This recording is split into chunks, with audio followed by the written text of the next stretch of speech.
तो चलते हैं प्राणायाम की ओर। प्राणायाम किसी भी रोग को भगाने में बहुत कारगर सिद्ध होते हैं। जब आप रोग से ग्रसित होते हैं और उस अवस्था में नहीं होते कि सूक्ष्म अभ्यास कर पाएँ, आसन कर पाएँ, तो प्राणायाम तो आप अवश्य ही कर सकते हैं और प्राणायाम करने से आपको लाभ भी होता है। तो प्राणायाम के लिए आप किसी भी आसन का चयन कर लीजिए। यदि आप पद्मासन में बैठते हैं तो अति उत्तम। तो सबसे पहले हम लेंगे कपालभाति प्राणायाम, जिसे शुद्धि क्रिया भी कहा जाता है। तो कपालभाति प्राणायाम के लिए क्या करना है, दोनों हाथों को घुटनों पर रखना है। नासिका द्वारा गहरा श्वास भरें, श्वास को बाहर करें। अब नाक से लगातार श्वास को बाहर करें, छिटके बाहर की तरफ और नाभि को अंदर की तरफ प्रभावित करें। किस प्रकार? ऐसे।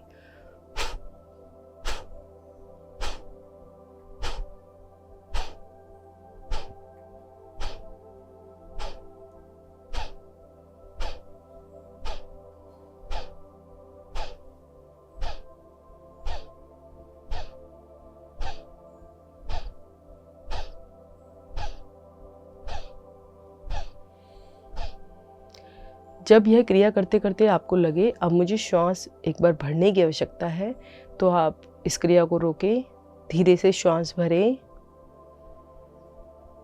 श्वास को बाहर करें और फिर से कपालभाति प्राणायाम का अभ्यास करना प्रारंभ करें। इसमें श्वास जो है अपने आप अंदर जाती है, आपको प्रयासपूर्वक लेने की आवश्यकता नहीं पड़ती।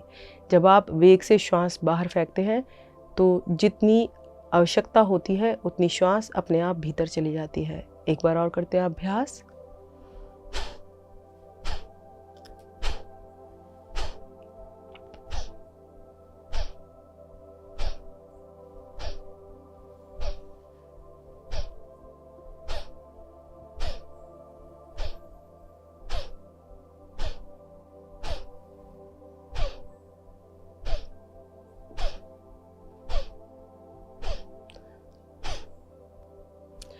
धीरे धीरे अधिकतम श्वास को बाहर करें और पेट को अंदर खींच ले। उड़ान बंद लगाएंगे।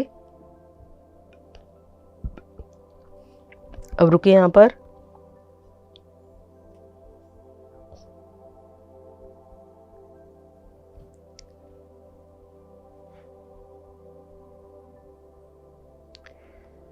धीरे धीरे नाभि को ढीला छोड़े, गर्दन को सीधा करें, श्वास भरें और छोड़ें।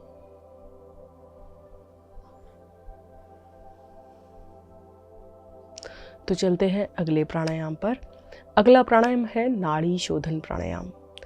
नाड़ी शोधन अर्थात नाम से स्पष्ट है, जो नाड़ियों को शुद्ध करता है, हमारी मुख्य नाड़ियों को सीधे ही प्रभावित करता है।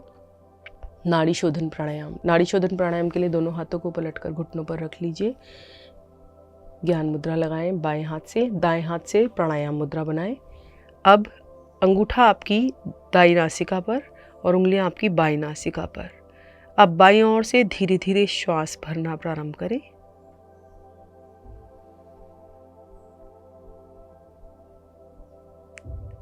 अब दोनों नासिका छिद्र को बंद करके रुक जाएं।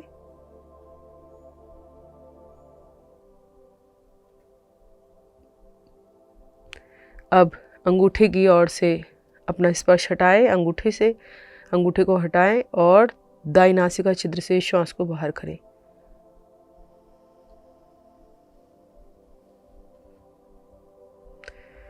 दाईं ओर से फिर से भरें। दोनों नासिका छिद्र को बंद करें।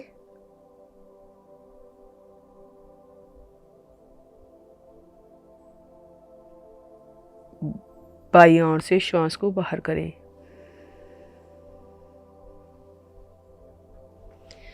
इस तरीके से नाड़ी शोधन प्राणायाम में हमें इसकी अवधि का ज्ञान नहीं हो रहा है, तो हमें यह प्राणायाम गिनती के साथ करना है। तो एक आवृत्ति गिनती के साथ दोहराते हैं। आपको 5 तक की गिनती में बाईं नासिका छिद्र से श्वास भरना है।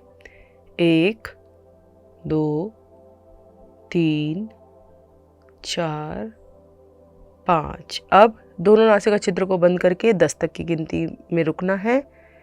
1 2 3 4 5 6 7 8 9 10। अब अंगूठे का स्पर्श हटाइए। दाईं नासिका छिद्र से 10 तक की गिनती में श्वास को बाहर करना है। 1 2 3 4 5 6 7 8 9 10। अब जिस ओर से श्वास बाहर किया उसी ओर से 5 तक की गिनती में श्वास भरिए। 1 2 3 4 5। अब 5 की गिनती के बाद अपने दाएं नासिका छिद्र को बंद कीजिए। 10 तक की गिनती में अपने श्वास को रोकिए।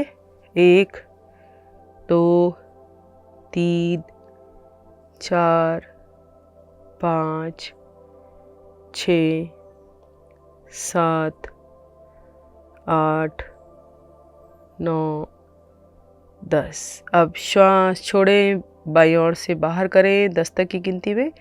1 2 3 4 5 6 7 8 9 10। धीरे धीरे हाथ को नीचे लाएं, नेत्र को बंद रखें, गहरा सांस भरें और छोड़ें। यह नाड़ी शोधन प्राणायाम की एक आवृत्ति हुई जो हमने 1:2:2 के अनुपात में ली। आप इसकी संख्या को ज़्यादा या कम भी कर सकते हैं अपने सामर्थ्य के अनुसार। तो चलते हैं अगले प्राणायाम पर। अगला प्राणायाम है भ्रामरी प्राणायाम। भ्रामरी प्राणायाम के लिए पहली दोनों उंगलियां पलकों पर रखिए, तीसरी नाक के नीचे, चौथी ठोड़ी पर, कान अंगूठों से बंद। भ्रामरी प्राणायाम आपके कान, आपके दांत, आपकी आंखों के लिए बहुत ही कारगर प्राणायाम है। तो श्वास भरिए और भ्रमरी की तरह गुंजन करना है और आपको अपने कान के अंदर सुनना है इस ध्वनि को। श्वास भरें।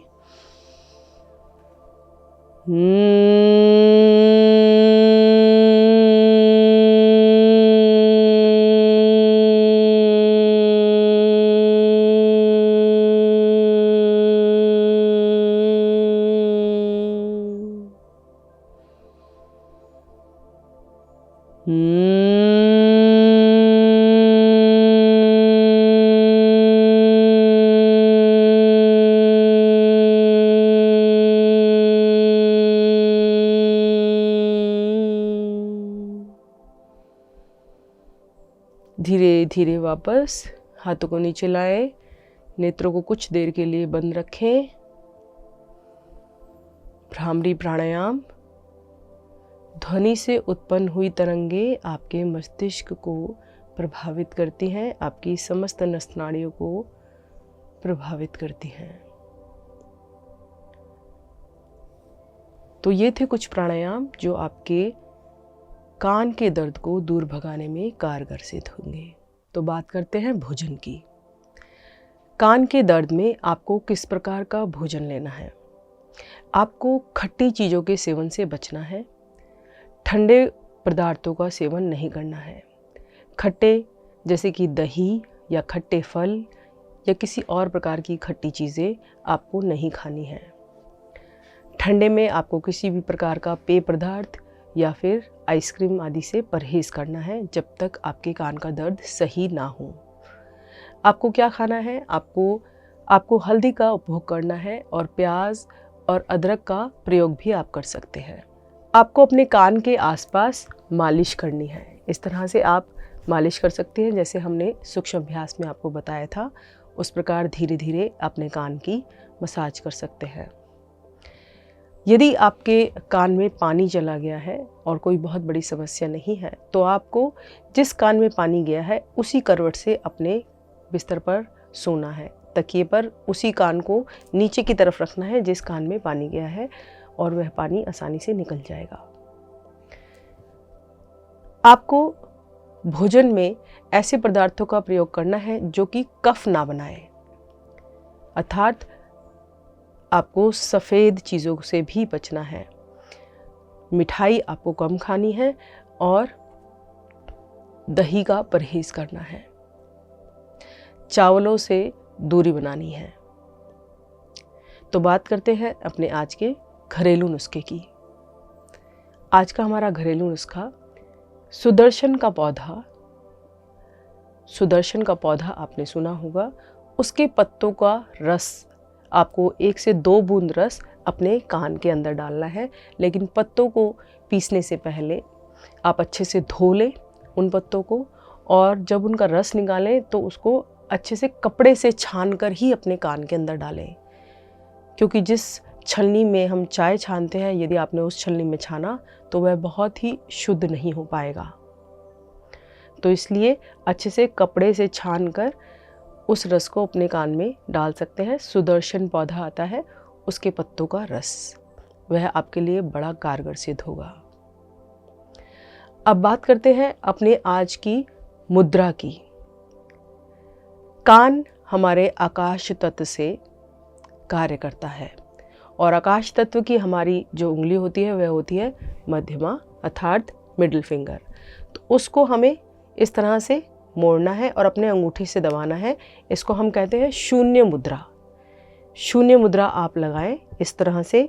यदि आपसे सूक्ष्म अभ्यास, आसन और प्राणायाम का अभ्यास भी नहीं हो पा रहा है, कान में दर्द है, तो आप शून्य मुद्रा का अभ्यास करें। इस तरह से अपने मिडिल फिंगर को मोड़ लीजिए और अपने अंगूठे से उसको दबाइए और 3 उंगलियों को सीधा कर दीजिए। अब गहरा लंबा श्वास भरें और छोड़ें।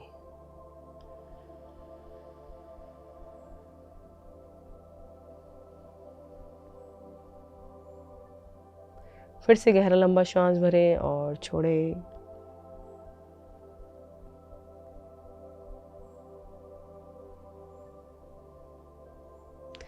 इस मुद्रा का प्रयोग आपको 15 मिनट कम से कम करना है, और यदि कान में दर्द ज़्यादा है तो 15-15 मिनट सुबह, दोपहर और शाम आप कीजिए, किंतु भोजन करने के बाद और नहाने के बाद इस मुद्रा को ना लगाएं। धीरे धीरे अभ्यास से आप इस मुद्रा को 15 मिनट तक लगा पाएंगे।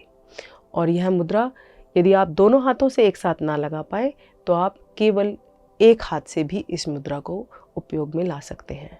कान के विषय में जो कुछ और बातें हैं जिनका आपको ध्यान रखना चाहिए, वे इस प्रकार है कि आपको अपने कान के अंदर किसी भी वस्तु को डालकर अपना कान नहीं खुजाना चाहिए।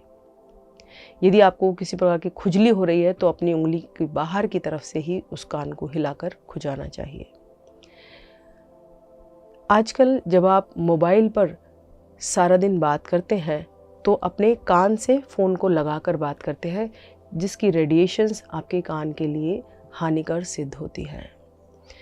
प्रयास करें कि आप मोबाइल पर स्पीकर पर बात करें, और यदि स्पीकर पर बात करना संभव ना हो तो अपने कान से कुछ दूरी बनाकर फ़ोन को रखें, बिल्कुल चिपकाकर अपने फ़ोन को यूज़ ना करें।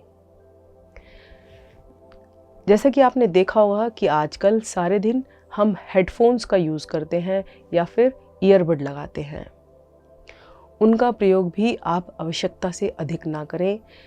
आप उनको तभी प्रयोग में लाएं जब आपको उसकी आवश्यकता हो, अन्यथा आप अपने लैपटॉप या अपने डेस्कटॉप मोबाइल्स की स्पीकर से ही उसको सुने तो वह आपके कानों के लिए ज़्यादा उपयोगी है। विशेष बात कि हमारे कान 70 से 80 डेसिबल तक की ध्वनि को सहन करते हैं। यदि आप इससे तेज़ ध्वनि को सुनते हैं अपने कानों से तो भी आपके कानों में समस्या उत्पन्न हो सकती है, जिसे आप ध्वनि प्रदूषण के नाम से जानते हैं। अगर ध्वनि प्रदूषण में आप जाते हैं तो वह आपके कानों के लिए खतरनाक हो सकता है। एक समय तो आप तेज़ ध्वनि को सुनते हैं और आपको आनंद भी आता है, आप आनंदित होते हैं, किंतु थोड़े समय के बाद वह आपके कानों के लिए हानिकर सिद्ध हो सकते हैं। तो हम बात कर रहे हैं कान के दर्द के कारण की। कान में दर्द किस कारण से हो सकता है? सामान्य तौर पर तो यदि आपको लंबे समय से ज़ुकाम हो रहा है तो आपको अपने कान में दर्द या फिर किसी प्रकार की खुजली महसूस हो सकती है। अगर कान में किसी प्रकार का संक्रमण हो गया है, बाहर से कोई ऐसा विजातीय पदार्थ आपके कान में चला गया है, तो आपके कान में दर्द हो सकता है। सामान्यतः बच्चों में कान से पानी बहने की या फिर पस बहने की समस्या होती है, कान बहने की समस्या होती है, जो ज़ुकाम या फिर कफ बढ़ने के कारण ही होती है। यदि आपने बहुत ही ठंडी चीज़ खा ली है तो उसका जो असर है वो आपके कान और गले पर एक साथ पड़ता है। यदि आपने तेज़ ध्वनि सुन ली है तो आपके कान का पर्दा जो है वो डैमेज हो सकता है और आपके कान में दर्द हो सकता है। कई बार आपको कान में सीटी जैसी आवाज़ें सुनाई देती हैं, वह भी कान की एक समस्या है, जिसके कारण आपको फिर बाद में कान में दर्द हो सकता है। कान में दर्द का एक मुख्य कारण है कि कई बार हम किसी चीज़ को कान के अंदर डालकर खुजा लेते हैं और कान के अंदर घाव बना लेते हैं, या फिर इतना गहरा कान के अंदर उस चीज़ को डाल देते हैं कि अंदर का जो हमारा सिस्टम है, हमारा कान का पर्दा है, वह हिल जाता है। तो ये कुछ कारण हैं जिससे हमारे कान में दर्द हो सकता है। और पहले तो यह सामान्य कारण होता था कि जब आपके कान पे किसी ने ज़ोर से थप्पड़ लगा दिया तो भी आपके कान में दर्द हो जाता था, या फिर किसी प्रकार की कोई चोट अगर आपके कान के आसपास या कान पर लग गई तो भी आपके कान में दर्द हो जाता है। तो कान के दर्द को सामान्य तौर से ना लें, क्योंकि ऐसा ना हो कि इस कान के दर्द को आपने ध्यान नहीं दिया और आपकी सुनने की शक्ति चली जाए। तो ये थे कुछ सामान्य से कारण कान दर्द के। तो चलते हैं अपने आज के सुविचार पर। हम सब भगवान हैं। हमें प्रतिक्षण अपने कर्मों, विचारों और शब्दों में दिव्यता का अनुभव करना चाहिए। तो इसी सुंदर विचार के साथ आज की श्रृंखला में बस इतना ही। नमस्कार। BMC हिंदी बदले जीवन।